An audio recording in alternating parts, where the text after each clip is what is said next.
ഉടമ്പടി അവര് അഖബ ഉടമ്പടി രണ്ടാമത്തെ ഉടമ്പടി ഉണ്ടാക്കിയപ്പോൾ അവർക്ക് നേതാക്കന്മാരായി 12 പേര് അല്ലാഹുവിന്റെ പ്രവാചകൻ മുഹമ്മദ് മുസ്തഫ സല്ലല്ലാഹു അലൈഹി വസല്ലമ തങ്ങൾ തിരഞ്ഞെടുത്തു കൊടുക്കുകയും അങ്ങനെ 75 ആളുകൾ മദീനയിലേക്ക് തിരിച്ചു പോവുകയാണ്.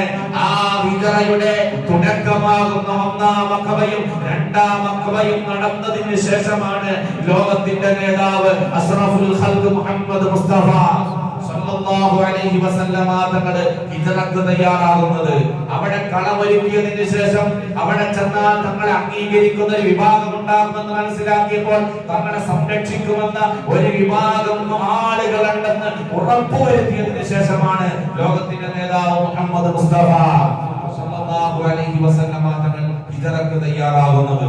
ഹിജ്റ ഒരുപാട് പാഠങ്ങൾ നൽകുന്ന, ഒരുപാട് സന്ദേശം നൽകുന്ന ഒരു സംഭവമാണ്. അതുകൊണ്ട് തന്നെയാണ് മഹാനായ അലി റളിയല്ലാഹു തആല പറഞ്ഞത്, നമ്മളൊരു കലണ്ടർ ഉണ്ടാക്കുമ്പോൾ ഇസ്ലാമിലെ ഏത് സംഭവത്തെ മുൻനിർത്തിക്കൊണ്ടായിരിക്കണം ഒരു കലണ്ടർ ഉണ്ടാക്കണമെന്ന് ഉദ്ദേശിക്കുന്നതെങ്കിൽ അതിന് ഏറ്റവും പറ്റിയത് അല്ലാഹുവിന്റെ പ്രവാചകൻ അഷ്റഫുൽ ഖൽഖ് മുഹമ്മദ് മുസ്തഫ സല്ലല്ലാഹു അലൈഹി വസല്ലമ തങ്ങളുടെ ഹിജ്റയാണെന്ന തിരിച്ചറിവ് അവർക്കുണ്ടായത്. അതുകൊണ്ട് ഒരു വർഷം പൂർത്തിയാവും.